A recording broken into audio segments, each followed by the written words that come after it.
Hello everyone, welcome to my channel. My name is Coach Michelle and I'm coming to you from the ATL. Today's video is on tips on how to pay your registered nurse for supervisory visits. So come on in, this is going to be sweet and to the point. So the first thing is, well actually, welcome to them new people one more time. Hashtag new. Okay. So the video is about tips. So tip number one, identify if you are required to provide supervisory visits.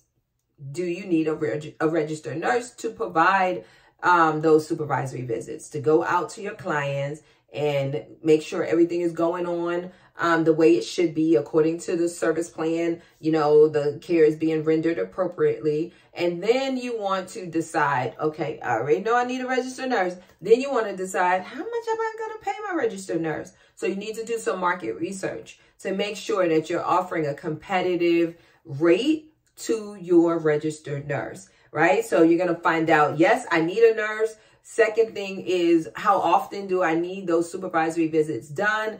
Third thing, market research. How am I going to pay her and how much am I going to pay her, him or her, right? So you want to check with other agencies, do some research, check with payscale.com, look on indeed.com. Now that's a good place. Look on indeed.com and see what other people, other agencies, providers are paying their registered nurse for supervisory visits. Supervisory visits are different than comprehensive head-to-toe assessments. Just so you know, we paid more for comprehensive assessments than supervisory visits. Supervisory visits are real quick, in and out, 5 questions or more, or something similar to that. We did 5 questions. So you just want to make sure that the services are being provided according to the service plan. The family is happy with the caregiver. Do they have any questions, concerns? Have there been any hospitalization? Are there any new medications? So you just want to do that supervisory visit to make sure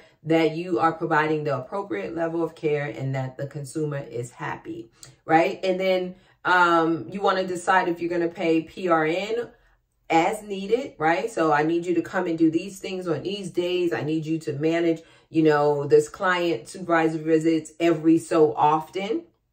With that being said, you know, I'm here in Atlanta, Georgia. So if you are a private home care provider in Atlanta or surrounding area, or really the state of Georgia, right? Not just Atlanta. Come on now, Michelle. If you are in the state of Georgia and you have your permit as a private home care provider, then that means you have up to 3 services you can offer under that license. If you're doing companion services, that means your supervisory visits are due every 122 days by a registered nurse. If you're doing personal care, helping them with their ADLs, then that means your supervisory visit is due every 92 days. If you're doing skilled nursing, providing skilled nursing services, then your supervisory visits by your registered nurse, they're done every 62 days. Now, for those of you that are Medicaid providers in Georgia, that's not the same. So according to Medicaid, I'm not going to get into details, but you have to make sure you're following the guidelines for Medicaid waiver programs because it's based on the number of units and the type of care. So totally different, okay? This is specifically talking about private home care provider permit agency when I just gave those examples. So I want to be very clear. So if you are not in the state of Georgia, that doesn't apply to you. You would have to check your rules and regulations, your policies to first verify if a supervisory visit is required. If it is, who can do the supervisory visits, and then go according and find out if there's a time frame or anything like that. So it's very important to know your rules and regulations so you are working within excellence at all times. Once you identify, you know, your rate, yes, I need to have a registered nurse. How am I going to pay? You know, is this person going to be an employee? Is this person going to be an independent contractor? Make sure they fill out the appropriate paperwork. And then are you paying them by the hour? You're a registered nurse, or are you paying per visit? We pay per visit, and we paid a fair rate per visit. So if a registered nurse hourly rate was X amount of dollars, we paid X amount of dollars plus, because this is the nurse going out specifically to provide that service. Then they're going to document it, write it up, and whatever, else that may be required in your specific state. I just thought about something. Let me go back for a moment since I mentioned the state of Georgia. If you are in the state of Georgia, DCH, the Department of Community Health, they do allow a licensed practical nurse, an LPN, to conduct a supervisory visit. However, it must be signed off by a registered nurse. So I wanted to point that out there to you guys. So you do have that option in Georgia. I personally have never ran across a registered nurse that would sign off on an LPN work in this specific home care industry. But I just wanted to make sure you guys had that information just in case you may be in a position and have an LPN. And then, of course, based on my experience, LPNs are paid less. So that may be something you want to do. However, you got to make sure you have a registered nurse unless you are a registered nurse, right? And that may be possible because I think like 93% of my clients are registered nurses. Then maybe 5% are nurse practitioners. And then the other percentage are aspiring entrepreneurs that can be in healthcare, IT, all across the board. So if you are a registered nurse and you want to hire an LPN to go out in the state of Georgia, you're fine. If you're not in Georgia, definitely check again. And I'm going to say this over and over, and I say it in many videos. Make sure you are adhering to the rules and regulations for your state so you are safe and compliant at all times. So if you do a flat rate, which is what we did, then you can really control your payroll when it comes to your registered nurses because okay, she went to Miss Jones, he went to Miss Betty, she went to Tamika, and he went over to, Miss Samantha. So it's 1, 2, 3, 4 visits times X amount of dollars so you can really control it.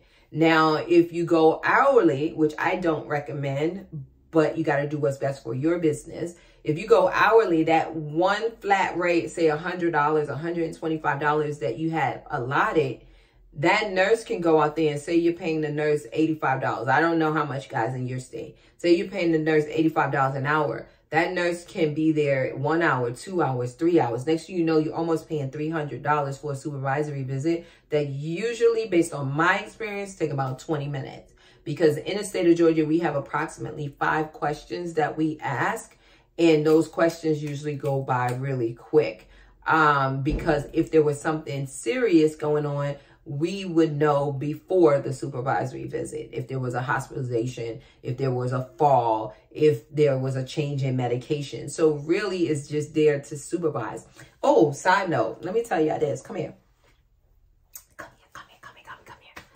We actually had our registered nurses kill 2 birds with 1 stone. What does that mean, Coach Michele? Meaning when they went out to do the supervisory visit, we also had them do our caregiver evaluation, meaning they observed the caregiver doing a task. Baby, I know that's a good tip right there. Put hashtag good tip, Coach. Hashtag good tip in the comments. Because that's a good one. That's a way to save you money. That's a way to make sure you're compliant and have your caregiver evaluations and observations done. So go on and thank your coach for that one. Now that one, I got to pat myself on the back for. Yeah, so I'm glad that came to my mind. So guys, it's just that simple. Recap. Find out if you are required to do supervisory visits. Find out who needs to do them as far as what talent, what credentialed individual you need to do them. How often do you need to do them? How are you going to pay the individual to conduct those supervisory visits? What form are you using to document? Does your state require a specific form? What questions are you asking? And baby, there you go. Is it a contractor? You're hiring a contractor as an employee. So my job is done. I'm going to drop the mic right now. My job is done. So if you found value in this video, comment below. Definitely like, subscribe to the channel, guys. Subscribe. And if you have not purchased your ticket for the 2023 Home Care Empowerment Conference, what are you waiting for? We sell out every year. What are you waiting for? So get your ticket. Go to myhomecarecoach.com. Go to the menu, click on events, and get your ticket. And for those of you that are married, have a significant other, boyfriend, girlfriend, bring them on the conference. Bring them on the conference. Come on. Come on. So again, that's myhomecarecoach.com. Take care. God bless. I appreciate each and every one of you. And I will see you on the next video. This is number 1 of 4. Take care. God bless.